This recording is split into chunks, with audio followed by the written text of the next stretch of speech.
Hola, welcome to another episode of Aero World, What It's Like, where we get to chill with some of South Africa's most loved celebrities and most influential people. Today, we've got a very special guest, none other than Didintle Khunou, one of South Africa's best actresses and the it girl right now, an award-winning actress. How are you doing? Welcome to the show. Okay, I'll take that. I'll take being an it girl. You are the it girl, though. I mean, come on. Thank you. That's such a nice intro. Yeah, no. I appreciate that. Definitely. How are you, Reggie? I'm fantastic. Yeah. So great. You are actually our first female guest on the podcast. Welcome. I don't know how we're going to outdo this. I mean, can they see you out there at home? So, yeah. I mean, men and women are the same, so you're going to do it the same way. Yeah, right? Yeah. Okay, so let's talk about your background. You grew up in Klerksdorp. So how was it growing up in Klerksdorp? I grew up on a farm. Okay. And I'm very in touch with nature. And I grew up kind of like, it was lovely being able to have the experience of growing up in a small city, in an urban area, going to school in an urban area, and then living and growing up on a farm with animals and nature and land where I got to learn how to work the land and how to understand animals and how to grow my own food. Wow. And in a way, that also fed my creativity as well. Yeah. So, yeah. All right. And when did you make the move to the big city? I moved to Johannesburg, I think, in 2011. Okay. That's how old I am. Well, 2011, I went to Wits. Okay. So when I went to Wits, I decided to study drama. Yes, I see you've got a degree in the arts. So yes, wonderful. I wanted to go into geology. Oh, but I thought, hey, let me actually venture into something that I actually have a big passion for. Yeah. I stepped on stage for the first time when I was 16 years old in a review. And I think that's when I realized that I really do enjoy performing arts and storytelling and going into character to tell a story. And using that as a way to discover different facets of myself. Yeah, definitely. And so that's when I decided, let me study drama. If it works, it works. If it doesn't, it doesn't. No, definitely. Yeah. So No. So the acting and being on stage has always been your passion. Clearly, you went into it. I mean, you found people that have been into acting, but they just sort of fell into it, never really studied it. So maybe kind of like a hobby or maybe something that, was an opportunity for them to explore in their career. Maybe it wasn't the main thing. Yeah. But for me, it was always the main thing. And it was always like there. Like, I remember my mom often tells me that I was that kid that would watch Jam Alley. Oh, yeah. And, sing in front of the TV. So I think that aspect of performing and singing and expressing myself through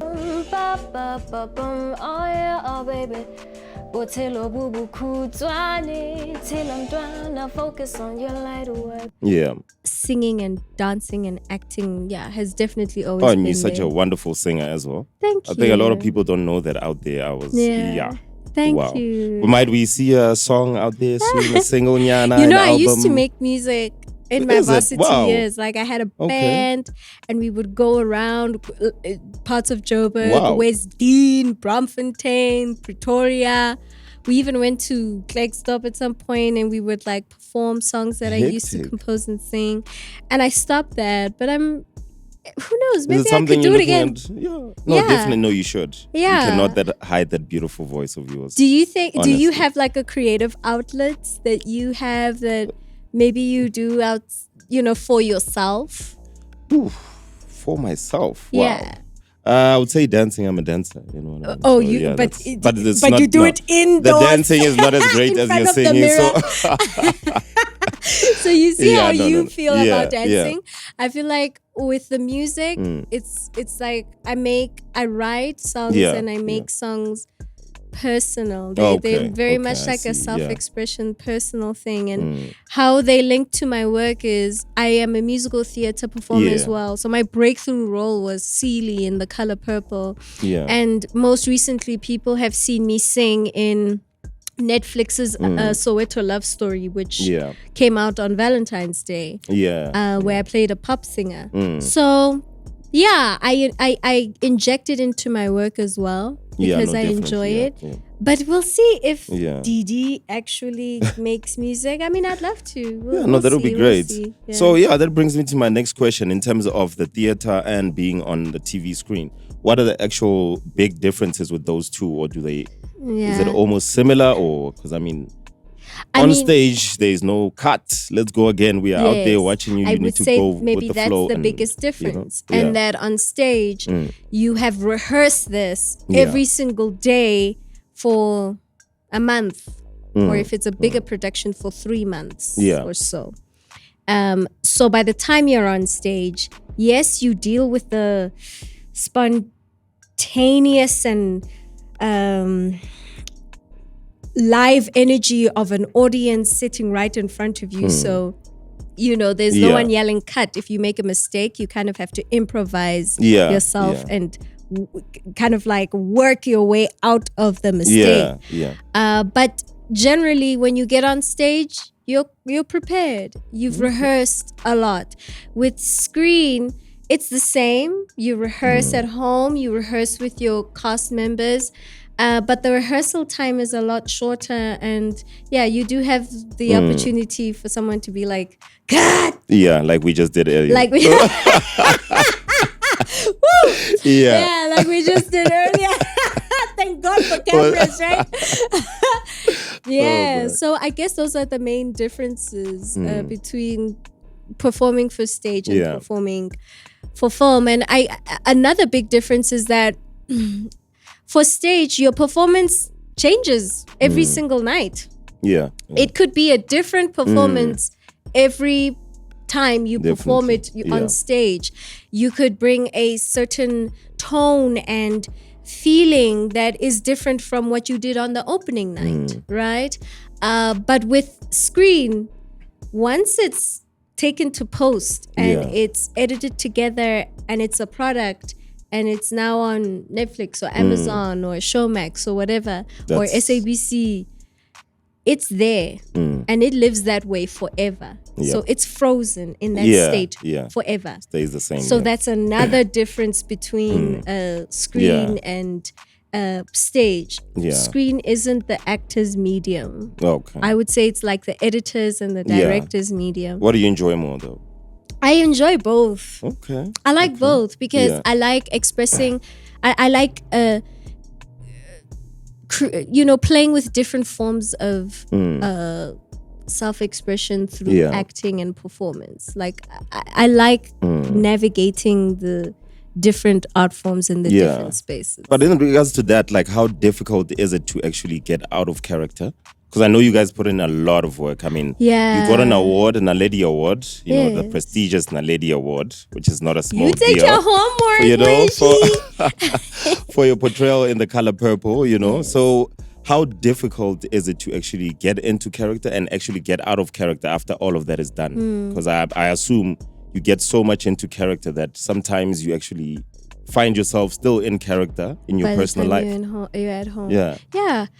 I'm gonna be honest. When I was more of an amateur, when I was a younger actor, when I was still learning and trying to find out what this craft is and how it lives in my body, it was difficult. But when for example, with The Color Purple, I used to take a shower every night after each show because Celie's story is so heavy, man. She deals with sexual assault. She deals with being called with verbal abuse, and she has to be the victor of her circumstances. So that's a lot of heavy themes to have to carry. So I would take a shower. And the act of just like letting the water run over me was kind of like cleansing Celie off. Definitely. And then getting back into Didi. Yeah. It was a mental and physical. It was a mental way of getting out of character, but using a physical action to do that. Yeah. So that is what ever since I discovered that for myself, and I think it's different for every performer and every actor. Yeah. But ever since I discovered that for myself, I do that quite often. I would wash my face. Sometimes you come back from set and you still have some makeup residue. The act of washing your face and looking at your bare face in the mirror is like a reminder you actually of bring the self back. You're bringing yourself back, and it's a nice grounding activity. Okay. And okay, you first graced our TV screens with the popular show back in the day, Mamelo. So how did you get that role? Can you just take us through that journey, and how was it being your first actual TV How did I get Mamela? I mean, I Come on, auditioned. it wasn't that long ago. Dear. You're not that old. Come on. Hey! Yeah, I'm not that old. No, I auditioned. But the director of the show, actually, I worked on an Mzansi Lokshin Bioscope. Okay. That was my first production. Yeah. While I was still in varsity, and the director of that Lokshin Bioscope at that time saw my audition with Mamelo, and I think that kind of helped the situation as well. That definitely helped because I had worked with him before. That's I auditioned like everybody else, but it really helped that I knew the director. But I did not, when I did the audition, I did not know that the director was going to be working on Mamelo. I actually only found out when I got the job. And I saw his name on the call sheet, and I was like, whoa. Yeah. No, definitely. So apart from, look, you do a lot, man. You do a lot. Can we just talk about this for a second? Like, you do multiple martial arts, Muay Thai, kickboxing. Is there a war that we are preparing for that we don't know about? Fill us in, like, what is Yeah, I'm ready Wow. Because Audacity is at an all-time high. Have you ever used all of those skills, though? I'm going to be honest, I have once. Oh, my goodness.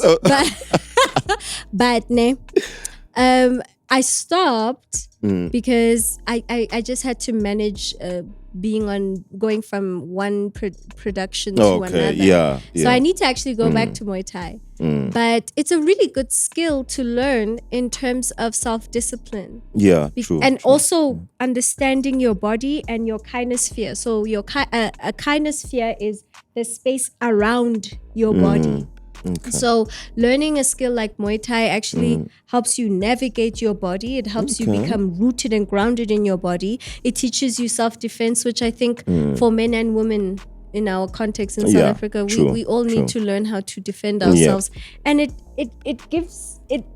makes you aware of your kinosphere, of the space around your body. It helps you navigate your body in this world a lot better. Yeah. And it gives you confidence as a woman. Yeah. You walk around the world just a little bit differently with a straighter spine when you know that you can defend yourself to a certain degree. Yeah. Yes. No, definitely. Okay, no, it's quite interesting actually. Now that you mentioned it, I actually see where the whole connection, it even helps with the acting and all of that. Definitely. Not just great, in terms of having a skill set of skills that you walk into an audition room with, but as an actor, it helps you become grounded, man. You know how to use your body. And, of late, I've gained a bit of weight because, I'm growing into my womanly body. Okay. And I think I should explore Muay Thai again in this body. Okay. Because, when your body changes as a woman, things change. How you move changes. So it's actually a really good activity to just get rooted and open that root chakra. Hopefully you find the time to go back. Because, you are very busy. Even running your own company. Let's talk about that for a moment. You know what I mean? Khalalela Musadi, productions. Yes. Tell us a bit about that company and what do you guys do? So the mission of Khalalela Musadi is really in its name. The name is it's Kiswana, go galalela is to shine. You know, it's go phatsima, right? Yeah. It's to really shine and do well and be seen. And what it means is, what I'm saying is, ga ke re galalela mosadi is shine, woman, shine. Yeah. So the purpose of my company is to empower women in filmmaking and to create decent employment and more opportunities for female filmmakers. And I envision the company getting to a point where it's 80% women, if not 100% women, female-led film sets and productions, because I realize that a lot of women need more opportunities in the space that I work in. Definitely. And so it's really about woman empowerment. It's not like the radical feminist kind of. It's not coming from that slant. It's coming from equalizing. Definitely. And because we live in a patriarchal society, and yes, I 100%. living as a woman and having the woman experience in the film industry, I know what it's like to be on a set and feel unsafe. I know what it's like to be on a set and feel like undermined because you know, a man might think that I can't work the camera, but I do have the training to do it, right? I know what it's like to be in a writing room and feel the male gaze have more of a weight in storytelling than the female perspective. So I want to create a space where women can thrive and have decent employment and can where we can tell our stories and where women can be together and work together authentically. Wonderful, man. Wonderful. That's what it's about. That's what definitely. Is about. So now, when you're talking about being on set and all of that, like, you know, as a female, like your most recent role on Soon Comes Night, that's amazing. Thanks. Yeah, that was so stunning, you know. Thank you. That's why I'm saying you are the it girl, mainly even because of that. Actually, that's one of the aspects. I mean, thank you. That is I appreciate a that, huge production, you know. So how was that? How was it filming that? Yes, that was produced by Okra Media and was directed by Sanele and Tabang, and it was a really good experience. It's really the story of a fictional character called Alex Shabani, who was a ex-political freedom fighter who then, or MK, and then became a thief who, post-apartheid, became a thief who would steal cash in transit vehicles. And that was his way of kind of like finding his autonomy and power in a newly found South African democratic society. And it was very interesting to kind of explore my character. I mean, your character was wonderful. It almost brought the whole storyline together. Like it was just... She's a young detective. And I got to understand the perspective of a woman during apartheid and post-apartheid times who wants to become a policeman. And the police force is heavily patriarchal and heavily male-dominated. So she comes into that space. How does she navigate that? She's young. She's black. So how does she navigate that? And I find Tato's storyline very inspiring to young women who want to be in spaces that are very male dominated. You know, she comes into her own. She finds her voice, and she eventually fulfills her dream of making her father proud. And her father is a policeman who died during apartheid times, and she wants to contribute towards making South Africa a more just and fair space, a country for all. And she finds her journey through that, and she gets there, and it's very inspiring. No, it was a really lovely character to play, and I was so blessed to definitely you killed it. You killed it. Thank you. It was absolutely I appreciate amazing. That. I'm glad you enjoyed it. Yeah, no, I did. So tell me, has there ever been a role that you've rejected, and for what reason? Or I not? mean, yes, there are roles that I do reject, and I think maybe it's I think about it this way.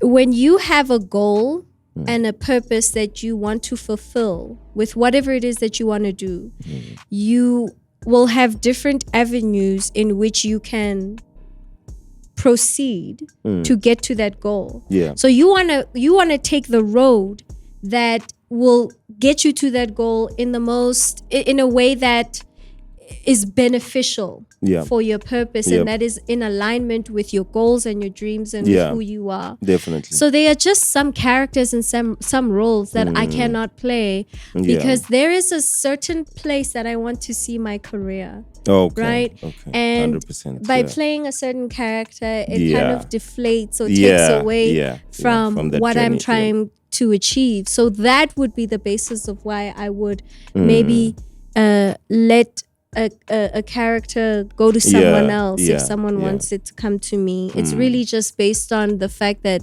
there's somewhere where I want to go with my career, and this does not align to it. So I think in life, every choice that you make, all your actions need to align to your goal and your purpose and your dreams. Yeah. Right? Otherwise, what's the point? Exactly. Yeah. Exactly. Yeah. And then what's been your most challenging role that you've done? Yeah. Most challenging.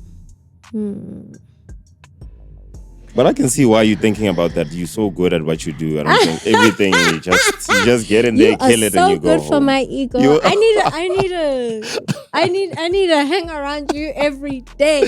Oh my goodness! No, we'll talk to Tammy about a fee. Don't worry. No, the most challenging.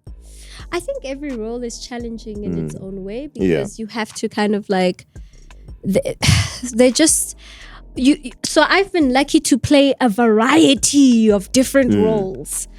So they each come with their own challenges, right? I'll speak back to one challenge. The Drop is a film that is coming to Amazon in April, where I play a character called Loretta, one of the lead characters in it. And it was also showing at the Joburg Film Festival. Yeah. And without giving too many spoilers, Loretta is kind of like, she does online work that's a bit on the sus side. Ooh, okay. I don't know if we don't know if she's OnlyFans or if she's like, doing sex work, or we don't know exactly what she's doing without giving too much away.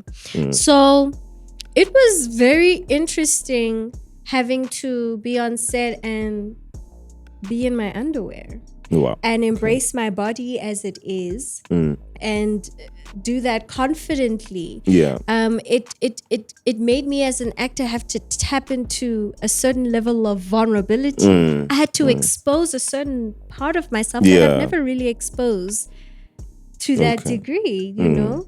And it made me a more confident actor. It made me it challenged me in the sense that I had to embrace my body and embrace me as I am and make that sexually appealing.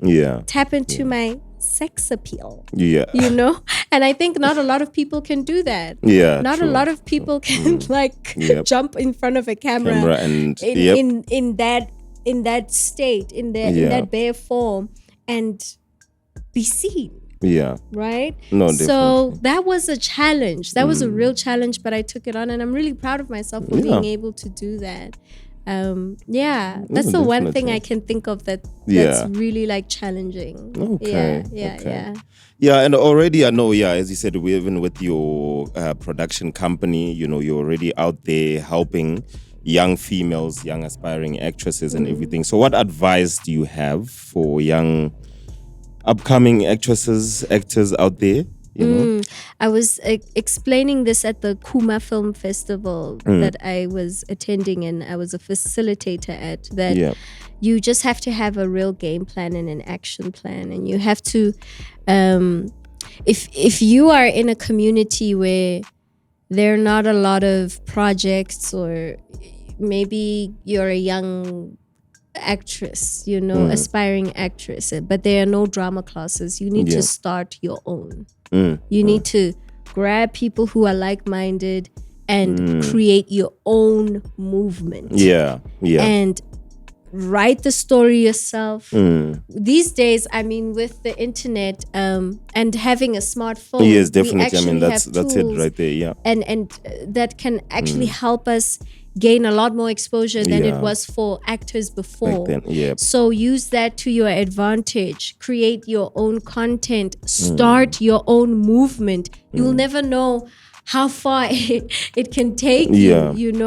I always use Justin Bieber as an example. Like Justin Bieber was found like on the internet singing, definitely. Or Chloe and Halle, and now they're signed to Beyonce. Yeah, there's so much reach to social media. Or even Tyler. There was a story of how Tyler was explaining how she used to use TikTok and the internet to show different. She would send clips of herself performing to different people, and now look where Tyler is. So the power of the internet is a really big tool. And we all have smartphones, so use it. Tell your own stories. Definitely. Write your own stuff. Perform your own skits. Put them online for people to share, and you get into the practice of now initiating yourself. And starting your own thing. Definitely. So that's a very important thing that I would put out there for young aspiring creatives to do, whether you're an actor or a photographer or a editor or a whatever it is, or a writer. Write your own stuff and get people to perform it, or perform it yourself. Write your own monologues. You'll never know how far it can take you. Definitely. And the internet never forgets. So use that as a tool. It's a tool. Like, don't just scroll on your phone and apps and just kind of like... Yeah, exactly. Just, use your mind idly. Be creative and use it as a tool to push your creative endeavors. No, definitely, 100%. And I see you are rocking Aeronautica military right there. Aeronautica, baby. And I see you. Aeronautica in my. You are looking wonderful. Cargo, inspired fit. Got my masculine ram hairdo. I'm just tapping into my masculine femme. And you've got that bit of Erykah Badu in you. Have you ever heard that? Really? Yeah. Erykah Badu? Yeah, the younger version. Seriously. Yeah. I had a friend who, she's a stylist. She is what I would call Erykah Badu. I don't know. I'm like more influenced by like Doja Cat and other artists who express themselves uniquely. I'm an Aquarius rising. I'm a Scorpio and I'm an Aquarius rising. So I like to be unique in how I present myself. I like unique hairstyles. I like unique colors when I put colors on. I just like being unique and just like individualistic and different. So I know when you popped into one of the 13 Aeronautica stores in Eastgate. Yes. So what was some of your favorite items in there? I love the jumpsuits. Oh my God. Yeah. There's that camel inspired jumpsuit. That's basically the same color as indeed. This. Olive green. Yeah. And I just thought, oh my gosh, that's such a cute fit for winter. Oh, I need to get it. Wonderful, Can you organize sponsor hustle for Tammy. me, Reggie? Can't you get me a nice jumpsuit, Reg? No, listen, Didi, thank you so much for joining us. Just lastly, what is it like to be a famous award-winning actress? It's a blessing. And I think the biggest lesson I've learned is never to ever make myself small to make other people feel comfortable. I'm gonna continue shining my light bright, even if it irritates people's demons. I'm gonna continue shining my light, because shining your light influences and it gives other people who look like you, who Yeah. you don't know you represent, but you do represent. It gives them the allowance, the permission Yeah. to shine their own light. So don't play small for nobody. Keep shining your light. Oh man. Exactly. That's it. Thank you so much for joining Thanks, us. Rich. This was so much fun. All right. Thank you so much, guys, for joining us on Aero World, What It's Like. Join us on the next episode where we'll be chilling with some of South Africa's loved celebrities and most influential people. Till next time, adios. Bye.